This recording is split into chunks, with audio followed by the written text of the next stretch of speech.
Instagram company আমার আইডিটাকে suspend করে দিয়েছে। সাসপেন্ড হওয়ার পেছনে অনেকেরই হাত আছে। যারা এই কাজটা করেছে তারা একসময় অনেক কাছের মানুষ ছিল, আর এখন আমি পার্সোনালি কারো নাম নিতে চাইছি না। তো hello guys, welcome back to my channel Payel official 007। তো অনেকে বলছে পায়েল দিদি তোমার ইনস্টাগ্রাম আইডি কি হয়েছে, ভিডিও আসছে না কেন? তো সেটারই আজকে উত্তর দিতে এসেছি। তো লাস্ট পর্যন্ত ভিডিওটা দেখো। তো আসল কথা হচ্ছে ইনস্টাগ্রাম কোম্পানি আমার আইডিটাকে সাসপেন্ড করে দিয়েছে।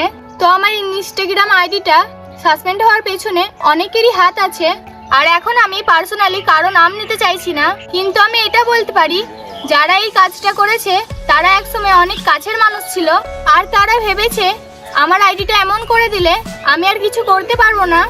আরে ভাই, 1,80,000 ফলোয়ার্সটা কারো পা চেটে করিনি, নিজে দমে করেছিলাম। আর তোরা জ্বলছিস, জ্বলতেই থাক। আরে ভাই, আমার একটা আইডি গেছে তো কি হয়েছে, তাতে আমার কোনো সমস্যা নাই। আর তোরা লোকের পেছনে লেগে কিচ্ছু করতে পারবি না, তোদেরকে ওই পেছনেই পড়ে থাকতে হবে। আর তোরা কি ভেবেছিস আমার আইডি নষ্ট করে আমাকে আটকাতে পারবি?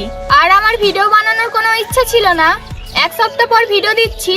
তো আমার ভিডিও বানানোর কোনো ইচ্ছাই ছিল না, ফ্যান্সদের ভালোবাসায় আবার নতুন করে ব্যাক করলাম।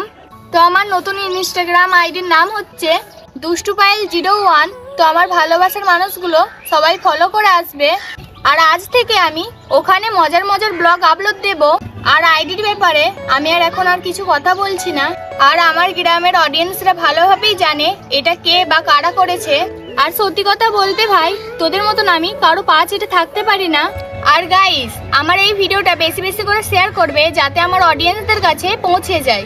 আর আজ থেকে আমি প্রফেশনাল ভাবে ব্লগিং ভিডিও করা স্টার্ট করব ইউটিউবে, ফেসবুকে অ্যান্ড ইনস্টাগ্রামে। তো আমি আরেকবার বলে দিই, আমার ইনস্টাগ্রাম আইডি গেছে তাতে আমার কোনো সমস্যা নেই, কারণ ওটা আমি নিজের দমে করেছিলাম, কারো